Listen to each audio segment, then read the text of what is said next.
les raies, par exemple, du radical CL qu'on observe dans le spectre visible des comètes. C'était connu quelque chose de connu depuis très longtemps. Alors, le résultat du calcul, c'est ce qu'on appelle l'inversion du Maser OH, qui dépend donc de la vitesse de la comète par rapport au Soleil. Et donc c'est ce qu'on a calculé. Et on voit que cette inversion, soit c'est là, quand c'est positif, ça veut dire que c'est le niveau supérieur qui est surpeuplé, Ré en émission. Et quand c'est en négatif, c'est le niveau inférieur qui est surpeuplé, donc Ré en absorption. Donc on a calculé ça, en fait, nous avons fait nos propres calculs, les Américains ont fait leurs propres calculs, et vous voyez que les résultats ne sont pas tellement différents. On est assez content d'être en accord. C'est quoi l'échelle verticale? L'échelle verticale, c'est l'inversion. Si on avait par exemple plus 1, là c'est plus 0,6, si on avait plus 1, ça voudrait dire que toutes les radicaux OH seraient dans l'état supérieur, il n'y en aurait aucun dans l'état inférieur.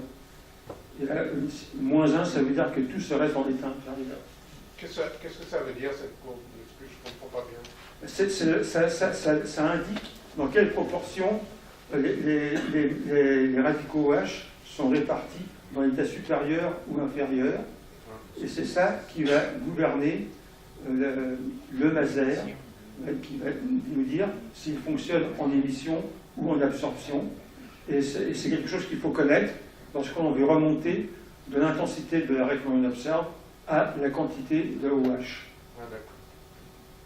Je vois que tout le monde n'a pas dormi. Qu'est-ce que nous avons appris? Qu'est-ce qu'on peut apprendre avec tout ça, avec nos observations? Depuis la comète Kohoutek, on a observé environ 130 comètes à Nancy. C'est quelque chose c'est une affaire qui marche bien. C'est l'un des programmes les plus fructueux qui sont menés avec le télescope de Nancy.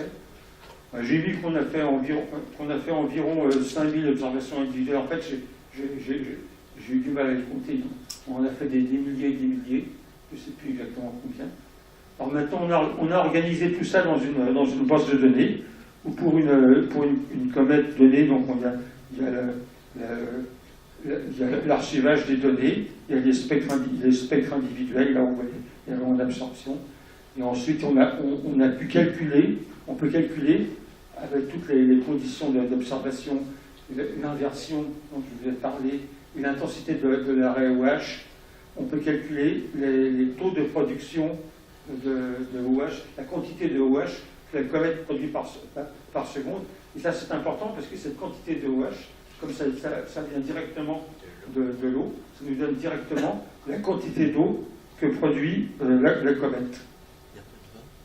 Alors ça, c'est des exemples de raies que l'on peut observer. Vous voyez, donc on peut les observer soit en absorption, soit en émission. Alors qu'est-ce qu'on fait quand on a une base de données comme ça? Et bien on fait des statistiques, tout le monde fait des statistiques. Alors il y a une autre base de données qui est très importante dans les comètes, ce sont les magnitudes visuelles des comètes qui sont mesurées jour après jour, comète après comète, par tout le réseau des astronomes amateurs et qui sont répertoriés. Donc on a croisé ces deux bases de données, les magnitudes visuelles d'une part et les taux de production de OH d'autre part, et on a vu qu'il y avait une belle corrélation. Voici la courbe des corrélations que l'on a obtenue. Ce qui veut dire que, en utilisant ça, ça veut dire que si on a une comète pour laquelle on a seulement la magnitude visuelle, on peut en déduire statistiquement quel serait son taux de production d'eau. Alors pour fixer un petit peu les idées, pour une comète à une unité astronomique du Soleil et de la Terre, lorsque le taux de production de OH est de 10 puissance 28 molécules par seconde, en fait ça correspond à une production d'eau d'environ 300 kg par seconde. Vous voyez qu'une comète c'est un gros machin, ça produit des tas de choses. eh bien ça correspond à une magnitude visuelle de 11,5. Et c'est à peu près les comètes, l'ordre des comètes les plus faibles que l'on peut observer annoncés. Ça se trouve par là. Les comètes les plus fortes, comme la comète Hale-Bopp, ça se trouve par là. Donc, ces statistiques nous permettent d'exploiter cette énorme base de données des magnitudes visuelles qui proviennent des amateurs, et c'est souvent la seule information dont on dispose pour les comètes anciennes, parce qu'il n'a pas eu d'observation spectroscopique sophistiquée de fait. Et ça permet de suivre l'activité des comètes, de voir comment elles se comportent en fonction de leur distance au Soleil, de voir comment elles marchent. Et ça permet aussi, dès qu'on a une comète nouvelle, de prédire la production gazeuse qu'elle peut avoir, simplement à partir de sa magnitude visuelle, et de voir si c'est intéressant, si c'est possible de faire des observations avec les gros télescopes. Bon, en fait, vous voyez que la corrélation n'est pas parfaite, il y a une certaine dispersion. De quoi provient la dispersion? Eh bien, ça provient du fait que la magnitude visuelle d'une comète, ce n'est pas dû uniquement au gaz, c'est dû aussi à la poussière, c'est la somme gaz plus poussière. Et il y a des comètes qui sont plus poussiéreuses que d'autres, donc ça fait une certaine dispersion. Mais quand même, l'ordre de grandeur, du point de vue de l'ordre de grandeur, ça marche. Alors l'autre retombée presque immédiate de ce genre d'observation, c'est les vitesses d'expansion des comètes. Alors, on observe des raies spectrales avec une très bonne résolution. Ça, c'est ce qui est possible avec la radioastronomie. Un des grands succès de la radioastronomie, c'est de pouvoir très bien résoudre les raies. Et comme les raies retraduisent, la distribution spectrale des raies traduit par l'intermédiaire de l'effet Doppler la distribution en vitesse des molécules.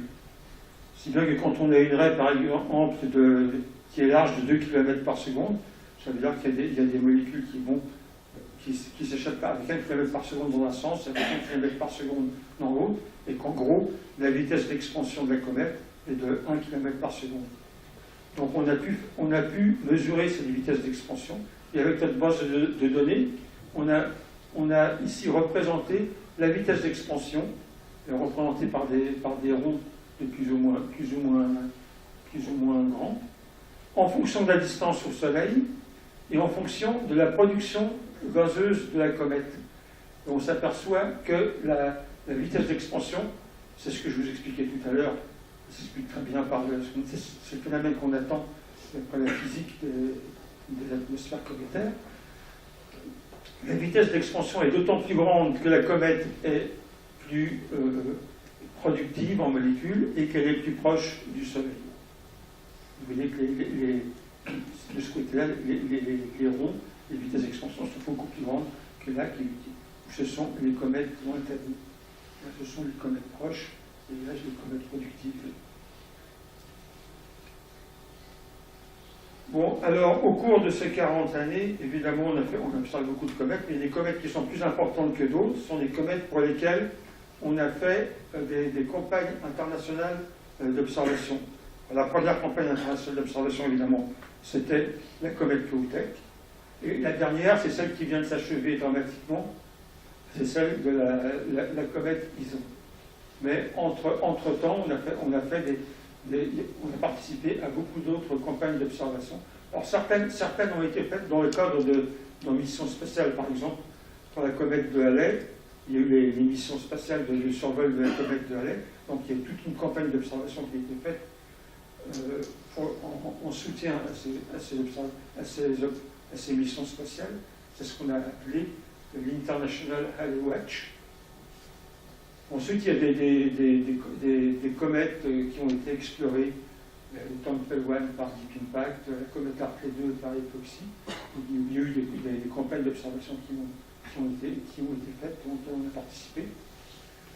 Et ensuite, il y a eu des comètes inattendues, comme la comète Hyakutake ou la comète Hale-Bopp, il y a une quinzaine d'années.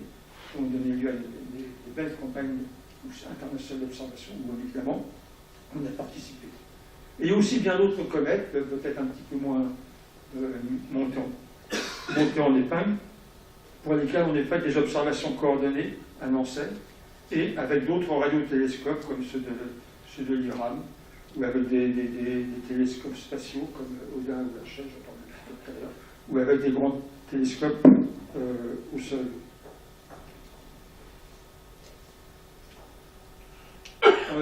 Un exemple, la campagne de la comète de Halley. Donc, voici quelques exemples de spectres de comète de Halley. Donc, et toujours soit en émission, soit en absorption. Alors ça, c'est le signal que l'on a observé au cours du temps. Donc là, c'est le périhélie, avant le périhélie, après le périhélie. Et on voit que comme la vitesse de la comète a tout le temps changé, on observait le signal, soit en